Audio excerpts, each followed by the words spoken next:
It's no secret that Ethereum's Layer 2 ecosystem is getting a little overcrowded. Already overcrowded. But there are some quality L2s out there with an impressive amount of total value locked, or TVL, and for good reason. Today we'll be going over some of these projects, telling you what they've been up to and what this could mean for the L2 landscape. Stay tuned. Let's kick things off with some background. Now, Layer 2s, or L2s, are separate blockchains built on top of a Layer 1, in this case, Ethereum. They inherit Ethereum's security while increasing its scalability. Sounds cool, right? But why are they needed?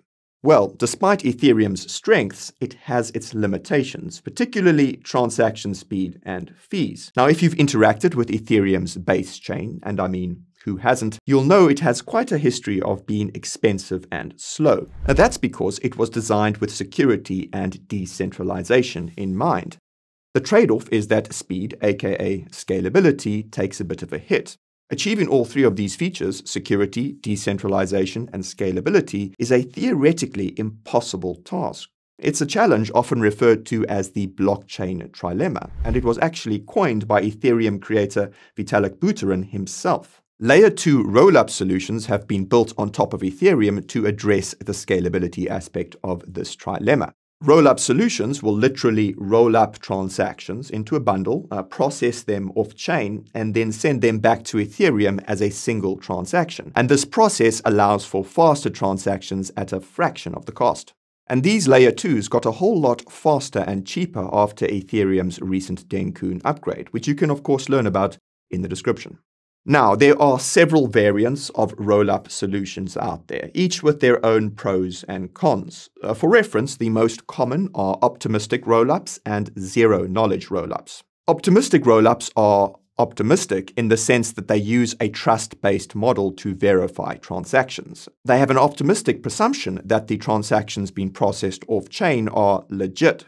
Validators check this data during a challenge period, which typically lasts about a week. And during this challenge period, validator nodes can submit fraud proofs if they detect a dodgy transaction. Conversely, zero-knowledge rollups, or ZK rollups, focus on privacy by using complex cryptography to verify transactions without revealing sensitive information about other transactions. Instead of assuming all transactions are valid, ZK rollups submit validity proofs to smart contracts to, well, prove that the transactions are valid. The result is that they're much faster than optimistic rollups, since you don't need to wait for that week-long challenge period. This is at least in theory, though. In practice, generating those zero-knowledge proofs requires quite a lot of computing power, which has created other hurdles which are, quite frankly, outside the scope of this video. But the result is that optimistic rollups have gained much more adoption. Okay, now we understand Layer 2s. Now it's time to look at the top 5 of them. Now, when we say top, we mean by total value locked, or TVL. Now, this does not mean that we personally think that they have potential, just that the market is happy to allocate funds to them. Also, in full disclosure, I have to point out that some members of the Coin Bureau team hold some of these Layer 2 tokens in their personal portfolios. Of course, this won't impact our objectivity in any way. I mean, it should go without saying. But if you want to know what else we hold, consider becoming a member of the Coin Bureau Club. Not only do we disclose our personal portfolios, but you'll find our deep dives into promising small-cap crypto projects as voted on by our members. And you'll also get daily insights from members of the Coin Bureau team. So if this sounds great, you can sign up using the link in the description below. Anyways, enough beating around the blockchain. Let's jump right in. First up is Arbitrum, an optimistic rollup solution. It was created in 2019 by Off-Chain Labs, a New York-based development company, and between April 2019 and August 2021, Arbitrum raised over $140 million from multiple big-name investors. Arbitrum's mainnet went live in August 2021, and the ARB governance token was launched in March 2023. Technically, Arbitrum is made up of 4 components. Now, first, there's Arbitrum One, its flagship optimistic rollup scaling solution. It supports EVM smart contracts and works with all Ethereum developer tools.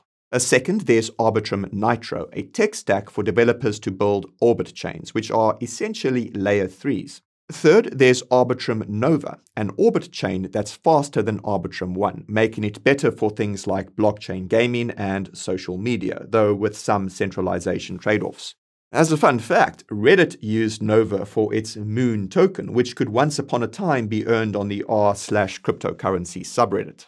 The fourth piece of Arbitrum's puzzle is Stylus, which allows developers to build on Arbitrum using any coding language rather than just Solidity, which is of course the coding language used for Ethereum's smart contracts. In January this year, Arbitrum announced support for custom gas tokens, enabling orbit chains to use any ERC token for transaction fees. And in August, it announced that bridged USDC can now be used as a custom gas fee token, and this added convenience, price stability, and accessibility for users. As for what's next, Arbitrum recently published a roadmap in a Medium post titled Your Chain, Your Rules, outlining several technical updates aimed at enhancing usability. While we can't cover the entire roadmap here, we'll leave a link to it in the description. We highly recommend you check it out if Arbitrum is on your radar. For now though, here's a few of the key takeaways. Arbitrum is working to enhance user experience by activating Stylus, which will allow developers to use whatever expertise they have to create a better UX. It's a real win-win. Recall, this will also allow developers to build in any coding language that they see fit. There are also plans to increase Arbitrum's decentralization with BOLD, which stands for Bounded Liquidity Delay, and that will allow for decentralized validation. This upgrade is due to roll out in the second half of 2025, although the BOLD testnet went live back in April. Other plans to boost decentralization include the introduction of censorship timeouts, which limit the negative impact of a malicious or offline sequencer. And for those unaware, a sequencer is tasked with ordering transactions before they are submitted to the main chain. Speaking of which, the most important update for Arbitrum is the introduction of a decentralized sequencer, which will distribute the responsibility of transaction ordering across a broader network of participants. Note that this likely won't happen until next year. Arbitrum also aims to unify its ecosystem by promoting interoperability between its L2s and L3s, which will allow for faster withdrawals. Currently, on EVM chains, gas limits are set to a theoretical maximum of resources that could be used, which is reflected in fees. Arbitrum plans to manage these costs with adaptive pricing that will charge fees based on the actual resources being used. And to top it all off, Arbitrum is exploring a hybrid solution that will integrate ZK and optimistic proofs for maximum efficiency. Oh, and by the way, if you're enjoying this video so far, why not give it a boost with a like? You may also want to subscribe and turn on those notifications to make sure you're next in line for our next vid. Okay, our second layer 2 is Base, another optimistic rollup chain. Now, Base was developed by Coinbase, which I'm sure you are all no doubt aware of. Base's testnet went live in February 2023, and its mainnet launched in August that same year. Notably, Base doesn't have a token, which has caused quite a bit of speculation over a future airdrop, though this is quite unlikely to happen. I mean, heck, the Base website explicitly states no plans to release a token. But remember, this is crypto, and no plans doesn't mean no token, so plans could change. Anyway, Base is based on Optimism's tech stack, and more on that a bit later. It offers a low-cost, developer-friendly way to build on-chain applications. And most importantly, the Base blockchain is folded into Coinbase itself, making it easily accessible to anyone using the Coinbase exchange or Coinbase wallet. In July this year, Base launched the on-chain creator network, and it was done to attract builders, creators, and brands to join its ecosystem. There are even plans to bring Coinbase itself on-chain, which would be seriously impressive. And as recently as August, Base rolled out Base names. Now, this allowed users to label their wallet with a unique identity instead of the usual series of numbers and letters. As you've probably guessed, this is powered by Ethereum's ENS. Anyway, Base's roadmap, released back in January, outlines its mission to, quote, build a global on-chain economy that increases innovation, creativity, and freedom. In that roadmap, it explained that Base is considered an economy comprised of three parts. You've got the developer platform, which uses Base as the underlying infrastructure. Then you've got the ecosystem of apps that are built on Base. And then you have the capital market, which represents the number of users and liquidity flowing through all of those apps.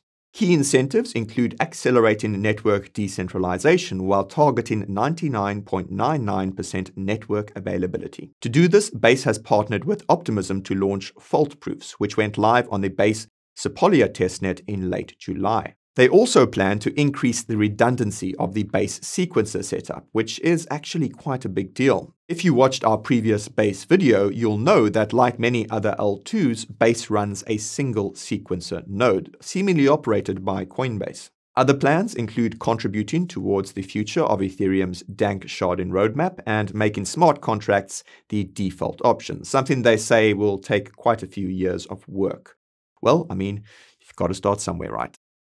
Our next layer 2 is Optimism. Now, as you'll no doubt have guessed, Optimism is another optimistic rollup solution. In fact, Optimism was actually the first layer 2 scaling solution to implement optimistic rollups. Optimism was founded in 2019 and raised over $178 million across 3 funding rounds. Its mainnet launched in December 2021, and the OP token, which governs the layer 2, was launched in June 2022. Optimism's OP stack is used by many other layer 2s, featuring technology that rivals Arbitrum's. The main difference, though, is that where Arbitrum uses a multi-round fraud-proof system to authenticate transactions, Optimism uses only a single round. And this, in turn, makes Optimism inherently faster, but can potentially lead to higher gas costs for fraud proofs. Anyway, the goal of the Optimism Foundation is to create the next version of the internet, one that benefits everybody and is owned by no one. To make this possible, Optimism is constructing the superchain, essentially a network of all the layer 2s built using the OP stack, working in unison to achieve true Ethereum scalability. In fact, the Optimism token was actually rebranded to the OP mainnet to reflect this vision. The superchain is a game changer because it allows for a giant network combining the strengths of all of the projects within it. In May this year, Optimism announced that it would be adding layer 3s to its superchain, and in June it introduced permissionless fault proofs, extending the OP mainnet's functionality to other projects within the superchain. This was a critical step towards Optimism's endgame, which is to push decentralization by ensuring that no single entity can manipulate the network. Optimism is also continuing to promote interoperability between its associated chains and will soon be releasing its own interoperability roadmap, so keep an eye out for that. Now the next L2 is Blast, perhaps one of the more controversial ones, but more on that in a bit. It was launched last year by Tishan Regia, who goes under the pseudonym Pac-Man. Now, if that name sounds familiar, well, that's because Pac-Man also founded Blur, one of the leading NFT marketplaces. Blast raised $25 million from investors, while its mainnet launched in February this year and its token launched in June. The reason it's slightly controversial, however, is because it ran an absolutely massive airdrop campaign over the past few months. One can arguably say that one of the few reasons it garnered so much TVL was because of this, not really because of its tech as a layer 2. On top of that, Blast works a little differently to the other L2s we've discussed so far. It's an optimistic rollup solution, but in contrast to other L2s of its kind, Blast has the ability to generate native yield on ETH and stablecoins like USDC, USDT, and DAI. So again, a key demand driver is the ability for users to generate a yield simply by holding assets on the network. This yield is sourced from ETH staking and stablecoin lending protocols, which Blast takes care of behind the scenes. This incentive-driven approach has attracted more users to Blast quicker than the vast majority of other blockchains. A key feature of the Blast network is its auto-rebasing mechanism. Basically, rebasing is an automatic adjustment made to the token supply in order to achieve a specific target, such as a certain price or a certain yield rate. The Blast network also has its own stablecoin, USDB, which can be obtained by bridging other stablecoins like those mentioned earlier from the Ethereum mainnet to Blast. USDB also earns a yield by integrating MakerDAO's on-chain T-bill protocol. This allows for passive returns and also has its own auto-rebasing mechanism. The next phase in Blast's roadmap is to build a full-stack chain, and Blast's website compares this to Apple and Android phones, saying that while Android outsources the building of various bits of hardware, Apple builds all of their hardware and software for iPhones, and this has of course made Apple the largest mobile company on the planet. In a similar way, Blast plans to build all the necessary components for its own blockchain, although they're deliberately vague about what this means. What we do know is they plan to build a native wallet for both desktop and mobile devices. But Blast's roadmap features the rather outlandish plan to unbank the banked, and this means completely replacing banks, savings accounts, or payment services like PayPal, Visa, or MasterCard. In their words, quote, "The most native on-chain users today already spend 90% of their time on-chain and have over 90% of their net worth on-chain." Not really sure where they're getting this data from, though. Okay, our final layer 2 is Mantle, which actually originated from BitDAO, the decentralized autonomous organization created by Bybit. The protocol was unveiled by BitDAO in June 2022. Mantle is a modular layer 2 blockchain utilizing the OP stack with the aim to support developers building on their platform. In February 2023, a governance proposal was submitted by Mantle's core team, aiming to establish a $200 million fund to help grow Mantle's ecosystem, with half of the money coming from BitDAO's treasury and the other half coming from external investors. In May 2023, the Mantle network and BitDAO merged to become Mantle, and this was a strategic effort to support their one brand, one token principle, with the goal to produce an ecosystem brand with a specific focus, namely as a scaling solution.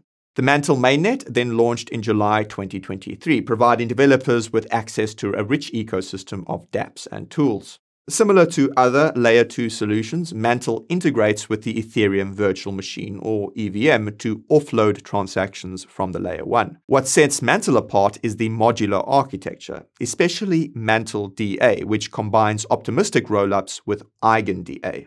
Basically, EigenDA is a decentralized data availability layer powered by EigenLayer and secured by Ethereum. Instead of posting transaction data on the L1, Mantle uses EigenDA, effectively separating the data component of transactions while still being secured by Ethereum validators. And this approach enables Mantle to leverage Ethereum's security while significantly reducing transaction costs. Mantle also has its own liquid staking protocol, where users can earn METH, the tokenized version of ETH that accumulates value over time. METH is intended to be a lighter version of Lido's staked ETH token. The hopes are that it will attract users who are worried about Lido's centralization. As a fun fact, METH is referred to as METH by DeFi degens in the Mantle ecosystem due to its high yields. And what a better way to compare face-ripping yields than with a face-ripping drug. And Mantle also has its own stablecoin, MUSD, which is an exclusive rebasing version of Ondo Finance's yield-bearing stablecoin USDY.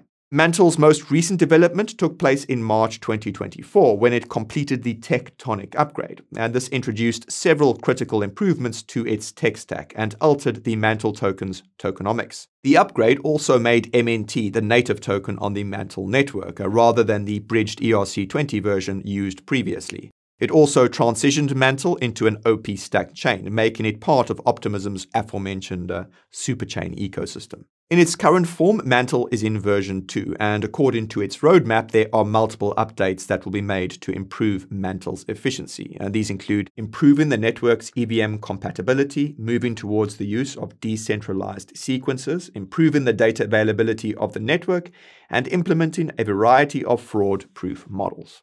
And there you have it, folks. 5 very different Ethereum Layer 2 projects. So, what can we take from all of this? Well, it's clear that the L2 landscape is evolving, and this will likely continue as they gain more traction and the Ethereum ecosystem continues to grow. Not only will future developments in existing Layer 2s continue to reshape the way Ethereum is scaled up, but even more Layer 2s are likely to appear as more challenges arise. If you need proof of this, then consider that in our last Layer 2 update video, there were 36 upcoming L2 projects on L2 Beat. At the time of shooting this video, there are now 82. And not only have countless Layer 2s popped up in what's becoming a frankly overcrowded space, but there's also been the emergence of Layer 3s, and you can learn more about Layer 3s by, of course, checking out the link in the description. Now, obviously, not all of these projects will be successful. In fact, some will simply be created as a way to absorb liquidity from the Ethereum ecosystem without really offering much in return, if anything. However, those Layer 2s and Layer 3s, for that matter, that have solid fundamentals and offer real utility are the ones that could see parabolic gains, particularly as the bull market really kicks off. The key will be doing your own research to uncover which projects have the most potential. And fortunately for you, we have a guide that shows you just how to do this. That's, of course, also in the description for you guys. And that wraps up our video today, guys. But I would absolutely love to get your feedback. So let me know. Do you think the Layer 2 ecosystem is getting a bit oversaturated? And if not, which Layer 2s are you personally bullish on? Let me know down in those comments below. And while you're down there, why don't you fire up those likes if you found this video fire? And don't forget to subscribe and ping the notification bell as well to make sure you don't miss the next one. Thank you very much for watching. This is Nick, signing off.